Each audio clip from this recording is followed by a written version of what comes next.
अस्सलाम वालेकुम। Welcome to my YouTube channel chemical bonding. हम लोगों ने नॉमेनक्लेचर ऑफ ऑर्गेनिक कंपाउंड्स में अल्केन स्टार्ट किया था, जिसकी हमने कॉमन नेमिंग कंप्लीट कर ली थी। आज हम अल्केन की नेमिंग करेंगे according to the IUPAC rules. Before going to IUPAC rules, हमने सबसे पहले ये देखना है कि जो हम लोग लास्ट वीडियो से बात करते आ रहे हैं ब्रांच, कि भाई हमने प्रीफिक्स में ब्रांच को जो है वो लिखना है, या फिर हमने कॉमन नेमिंग में भी देखा था कि भाई ब्रांच सेकंड लास्ट कार्बन पे हो। तो ये ब्रांच होती क्या है? तो सबसे पहले जो हमने समझना है वो ये समझना है कि हमारे पास ब्रांच क्या होती है, किस तरह बनती है और उसे कहते क्या हैं, उसकी नेमिंग किस तरह करते हैं। क्योंकि ब्रांच की नेमिंग समझे बगैर आप रूल्स पर जाएंगे तो आपको वहाँ मसला होगा। तो पहले ज़रूरी है कि आप ब्रांच की नेमिंग समझ लें। बहुत 5 मिनट का ये जो है वो टॉपिक है, उसके बाद हम रूल्स पे आएंगे।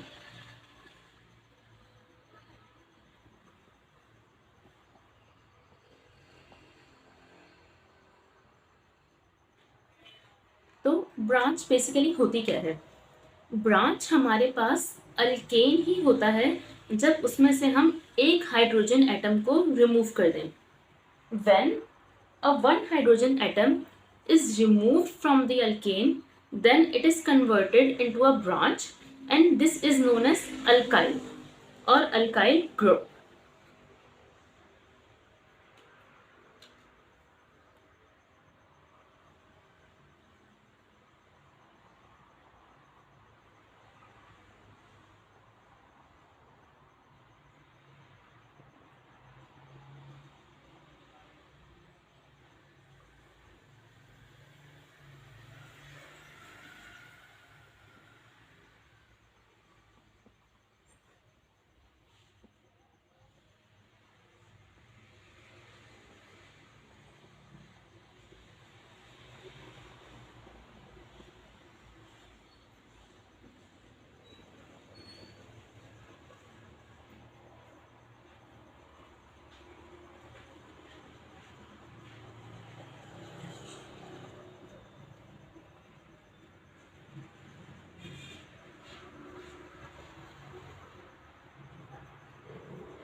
तो जब भी हम अपने किसी अल्केन में से एक हाइड्रोजन एटम को रिमूव कर देते हैं, तो जो हमारे पास रिमेनिंग पार्ट बचता है हम उसे कहते हैं अल्काइल। अब ये जनरल टर्म हो गई अल्केन के लिए अल्काइल। अब हम कोई अगर स्पेसिफिक अल्केन लेते हैं तो उसके नाम के आगे हम एन को ड्रॉप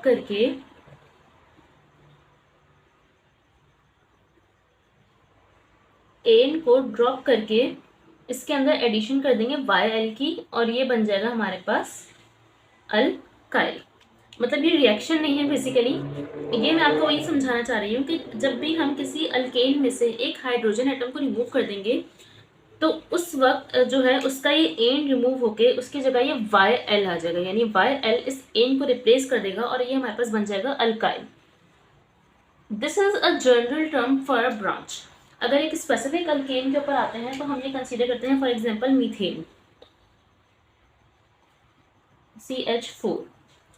अच्छा, अल्केन के केस में हमारे पास अल्केन के केस में नहीं, सॉरी, हम ये कह सकते हैं कि for the formation of branch और for the formation of alkyl group we can say हमारे पास दो कंडीशंस होना लाजमी है। यानी अगर हमने किसी भी अल्केन को अल्काइल में कन्वर्ट करना है, या हमने ये आइडेंटिफाई करना है कि इधर दिस इज एन अल्काइल और नॉट, तो उसके लिए हमें दो चीज़ों को देखना बहुत ज़रूरी है। एक तो ये कि हमारे पास जो अल्काइल है, अल्काइल, वो ब्रांच ना हो। दूसरी चीज़ ये कि हमारे पास जो अल्केन है उसका वो हाइड्रोजन रिमूव हो जो उसका टर्मिनल हाइड्रोजन हो। टर्मिनल हाइड्रोजन का मतलब है कि उसका लास्ट हाइड्रोजन जो है वो रिमूव हो। मीथेन के केस में तो सारे हाइड्रोजन जो है हमारे पास वो टर्मिनल ही होंगे, लेकिन अगर हम इथेन की बात करते हैं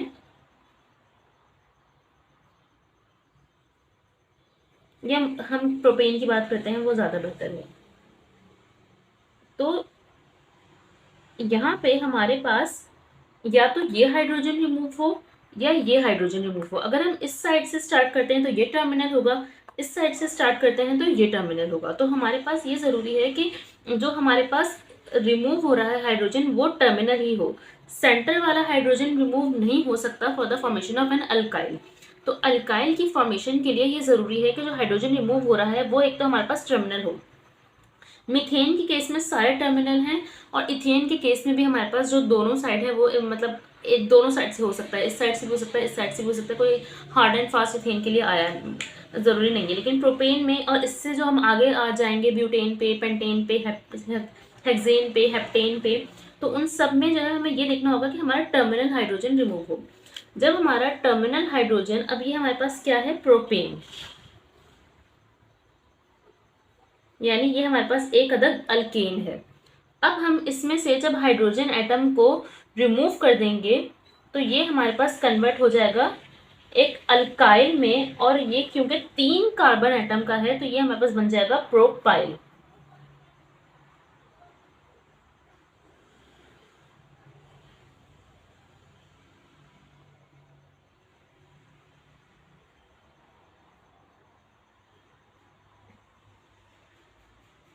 और ये हाइड्रोजन एटम हमारे पास रिमूव हुआ, और यही जो वैलेंसी हमारे पास यहाँ पे अनसेटिस्फाई हुई है, क्योंकि कार्बन को 4 वैलेंसीज चाहिए होती हैं अपने आप को सेटिस्फाई करने के लिए, तो यही जो वैलेंसी हमारे पास जो है अनसेटिस्फाई हुई है, ये जाके किसी भी अल्केन के ऊपर एज अ ब्रांच लग जाएगी अपने आप को सेटिस्फाई करने के लिए। इन ब्रांचेस को हम कहते हैं अल्काइल ग्रुप्स। हम किसी भी अल्केन में से हाइड्रोजन रिमूव कर देंगे तो वो हमारे पास अल्काइल बन जाएगा। For example methyl, propyl, butyl, तो इस तरीके से एंड सो ऑन हमारे पास जो है वो अल्काइल ग्रुप्स बन जाएंगे। तो ये, और एक चीज़ क्या ज़रूरी है कि हमारे पास जो भी अल्केन है जो हमारे पास अल्काइल बनने जा रहा हो वो खुद ब्रांच ना हो। अगर वो खुद ब्रांच होगा तो फिर हम उसको अल्काइल में कन्वर्ट नहीं कर सकते। तो अल्केन के लिए अल्केन के अल्काइल बनने के लिए ये बात ज़रूरी है कि हमारा जो अल्केन है एक तो वो अनब्रांच्ड हो, दूसरा कि उसका जो टर्मिनल हाइड्रोजन है हमारे पास वो ही रिमूव हो for the formation of an alkyl. अब हम स्टार्ट करते हैं अपनी नॉमेनक्लेचर। अल्काइल ग्रुप समझने के बाद अब हम अपनी अल्केन की नेमिंग स्टार्ट करेंगे according to IUPAC rules. Basically जो अल्केन के ये रूल्स होते हैं, ये हम ये कह सकते हैं कि सबसे जो है वो सिंपल होता है, बहुत इजी होता है अल्केन को नेमिंग करना उनकी। जो रूल्स हम अल्केन में पढ़ेंगे सेम रूल्स हमारे पास बहुत थोड़ी सी मॉडिफिकेशन के बाद आगे हमारे पास सारे फंक्शनल ग्रुप्स में यूज होंगे। तो अल्केन की नेमिंग अकॉर्डिंग टू आईयूपैक हम ये भी कह सकते हैं कि ये हमारे पास ब्रांच्ड अल्केन्स हैं, क्योंकि हम जो है वो सिंपल अल्केन्स हमने कॉमन नेमिंग में ऑलरेडी पढ़ लिए। तो हम ये कह सकते हैं कि जो यहाँ पे हम नेमिंग कर रहे हैं वो यूजुअली ब्रांच्ड जो हमारे पास अल्केन्स होते हैं उनकी नेमिंग होती है। तो सबसे पहला काम हम ये कह सकते हैं, जो फर्स्ट रूल हमारे पास होता है फॉर द नेमिंग, वो हमारे पास होता है कि हम continuous long chain of carbon atom अपनी ढूंढें। यानी कि हमने ये देखना है कि अगर हमारे पास ये ऑर्गेनिक कंपाउंड है तो हम इसकी किस तरह से नंबरिंग करें इनकी, कि हमारी जो पेरेंट चेन है उसके अंदर ज़्यादा से ज़्यादा कार्बन आ जाए। पेरेंट चेन का मतलब सिंपल ये होता है कि जैसे हमने पीछे पढ़ा था कि भाई हमारे पास ये एन हेक्सेन है, तो हेक्सेन जो है वो इसकी पेरेंट चेन हो गई, यानी कि जो हमारा कंपाउंड है वो 6 कार्बन एटम का बना हुआ है, तो इसे कहते हैं पेरेंट चेन। तो हमने नंबरिंग इस तरह से करनी है, हमारी ये टारगेट होता है कि हम उस तरह से नंबरिंग करें कि हमारा पेरेंट चेन बड़े से बड़े नंबर का बने। यानी कि अगर फॉर एग्जांपल अगर हम इसकी नंबरिंग स्टार्ट करते हैं यहाँ से, तो 1 2 3 4 5 6, अगर हम यहाँ से इस चीज़ को पेरेंट चेन ले लेते हैं, जो भी चीज़ यहाँ अलग से आ रही है ना हम उसे इंक्लूड कर सकते हैं, लेकिन किस तरह करेंगे कि अगर हम नंबरिंग करें 1 2 3 4 5 6, तो ब्रांच यहाँ आ रही है, तो ब्रांच यानी निकल ही रही है, तो हमने ब्रांच को पेरेंट चेन की नंबरिंग में ज़बरदस्ती इंक्लूड नहीं करना है। कॉमन नेम में और हमारे पास आईयूपैक नेम में पहला सबसे बड़ा फ़र्क यही है कि हम लोग कॉमन नेमिंग में हमने वहाँ क्या पढ़ा था कि हम लोग ब्रांच को बिल्कुल भी जो है वो एज अ ब्रांच कंसीडर नहीं करते, बल्कि उस वाले कार्बन एटम को भी हम पेरेंट नेम में, यानी जो हमने methane, ethane, hexane, propane, butane, pentane, जो भी है पेरेंट एटम, पेरेंट हमारे पास जो है वो चेन, उसके अंदर हम उस कार्बन एटम को इंक्लूड करेंगे इररिस्पेक्टिव कि वो ब्रांच है या नहीं है। लेकिन आयुपैक में हम ऐसा नहीं करते। आयुपैक में अगर ब्रांच है तो हम उसको ब्रांच ही रहने देते हैं, हम उसे पेरेंट चेन में इंक्लूड नहीं करते। हाँ, हमारा टारगेट ये ज़रूर होता है कि हमारी जो चेन है वो लॉन्गेस्ट बने। तो ये केस हमारे पास ऐसा है कि हम जिस भी साइड से नंबरिंग स्टार्ट करेंगे, हमारे पास जो चेन होगी वो 6 कार्बन एटम की ही बनेगी। तो हम इसकी नंबरिंग करें तो नंबरिंग करेंगे हम लोग यहाँ से 1 2 3 4 5 6। तो हमने ये तो सिलेक्ट कर लिया कि जिस भी साइड से देखें, जिस भी तरह नंबरिंग करें, आने हमारा जो पेरेंट चेन है वो हेक्सेन की ही आनी है। ठीक है, तो ये हमें पता चल गया कि हमारी पेरेंट चेन जो आएगी, हमने क्या करना था, पहला काम टू लोकेट पेरेंट चेन।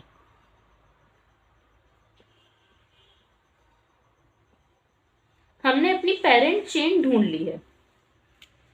अब सेकेंड रूल पे आते हैं, जो है हमारी कि हमने नंबरिंग कहाँ से शुरू करनी है। तो मैंने नंबरिंग यहाँ से नहीं शुरू की, बल्कि मैंने नंबरिंग यहाँ से शुरू की। तो यही हमारा सेकेंड रूल है। हमने अपनी चेन के अंदर नंबरिंग उस साइड से शुरू करनी है जिस साइड से ब्रांच करीब हो।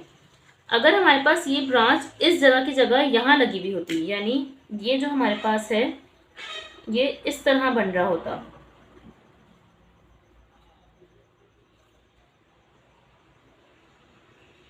1 2 3 4 5 6 इस तरह बन रहा होता। तो अब जो हम अपनी नंबरिंग स्टार्ट करते हैं वो हम करते हैं यहाँ से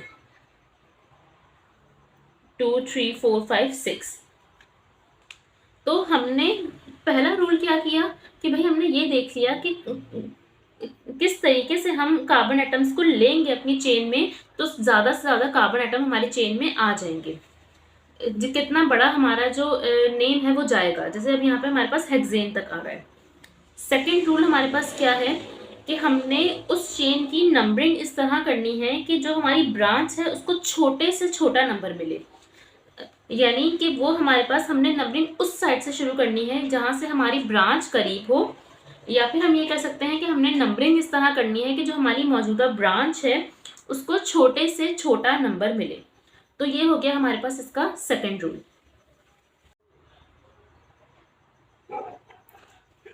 तो हमने अपने 2 रूल पढ़ लिए। पहला रूल क्या था कि हमने अपनी मेन चेन सेलेक्ट कर ली।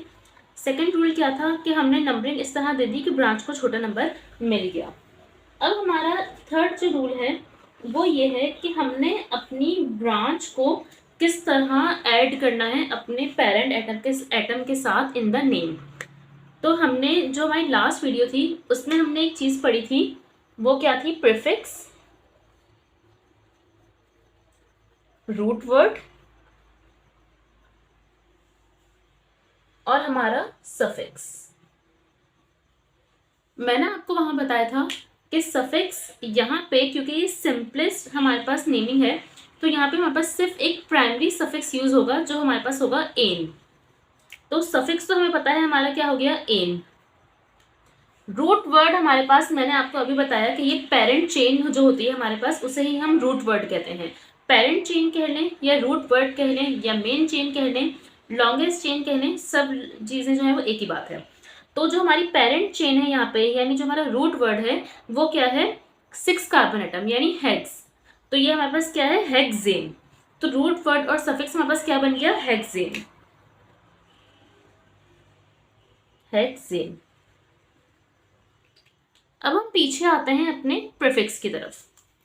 तो प्रीफिक्स जो होता है हमारे पास, उसको हम 2 हिस्सों में जो है वो डिवाइड करते हैं। एक हमारे पास होता है इसका सब्स्टिट्यूएंट, एक हमें कहते हैं लोकेंट। तो जो हमारा जो लोकेंट होता है, लोकेंट हमें बताता है कि हमारा जो प्रीफिक्स है वो किस नंबर पे लगा हुआ है। जैसे लोकेशन, तो लोकेंट जो है हम उसको लोकेशन की बेसिस पे जो है वो कह सकते हैं कि लोकेंट हमारे पास क्या होता है कि ये हमें बता रहा होता है लोकेशन। और सेकंड पार्ट क्या होता है प्रीफिक्स का, सब्स्टिट्यूएंट।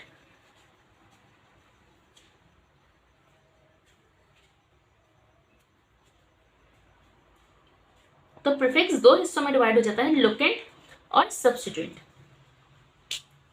तो सबसे पहले हम लिखते हैं लोकेंट को, यानी हम ये बताते हैं कि कौन सी पोजीशन पे है, फिर हम बताते हैं भाई कौन सी पोजीशन पे क्या है। तो यहाँ पे हम देखें तो हमारा जो वो है, जो हमारी ब्रांच है, मैंने पहले ही पिछली वीडियो में भी ये बताया था कि हमारे पास प्रीफिक्स जो है वो यूज ही होता है टू लोकेट ब्रांच।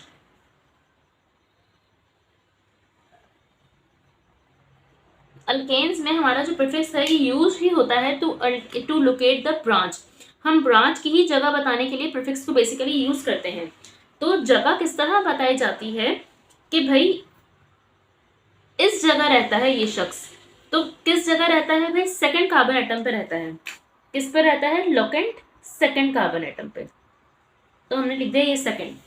और रहता कौन है, ये हमारे पास क्या है, CH3 वन कार्बन एटम। यानी ये हमारे पास मीथेन था जिसमें से एक हाइड्रोजन एटम रिमूव हुआ, तो अब ये क्या बन गया, मिथाइल। तो सेकंड पोजीशन पे हमारे पास रहता है मिथाइल।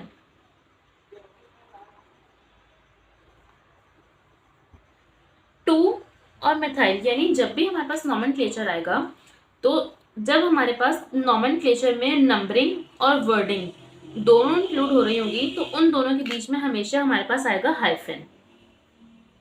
नंबर्स को वर्डिंग से, अल्फाबेट से सेपरेट करने के लिए हमेशा हम यूज करेंगे हाइफन। तो ये हमारे पास इस कंपाउंड का हो गया नेम 2-मिथाइल हेक्सेन। 2-मिथाइल हेक्सेन को जो है वो हम लोग मिला के लिखेंगे। तो ये हमारे पास हो गया नेम। इस हेक्सेन, इस एन ने हमें बताया कि हमारे पास जो हमारा ग्रुप है वो है अल्केन। इस हेक्स ने बताया कि भाई जो अल्केन था उसमें हमारी जो पेरेंट चेन थी, जो हमने मेन चेन सिलेक्ट की, उसमें 6 कार्बन रहे होंगे। 2-मिथाइल ने बताया कि जो 6 कार्बन थे हमारे, उन 6 कार्बन में दूसरे कार्बन के ऊपर मिथाइल ग्रुप लगा हुआ होगा। तो ये 3 जो है वो सिंपलेस्ट रूल थे नेमिंग के। अब हम आते हैं एक और एग्जाम्पल की तरफ, जिसमें हम लोग ये देखेंगे कि किस तरह से जो है वो नंबरिंग चेंज करने से या पैटर्न चेंज करने से, हम ये कह सकते हैं पैटर्न चेंज करने से हमारे पास number of carbon atom in the chain जो है वो ज़्यादा हो रहा है। ये हमारे पास होगी इसकी सेकेंड एग्जाम्पल। ये है हमारी नेक्स्ट एग्जाम्पल। इससे आपको नंबरिंग वाली बात की हमने पेरेंट चेन किस तरह लेनी है और ज़्यादा क्लियर हो जाएगी। इस एग्जाम्पल को आप खुद भी सॉल्व करें वीडियो पॉज करके, फिर आप मेरा सोल्यूशन देखिएगा। तो ये जो हमारा एग्जाम्पल है, या बेसिकली ये जो अल्केन है, हम इसको 3 तरीके से नंबरिंग कर सकते हैं।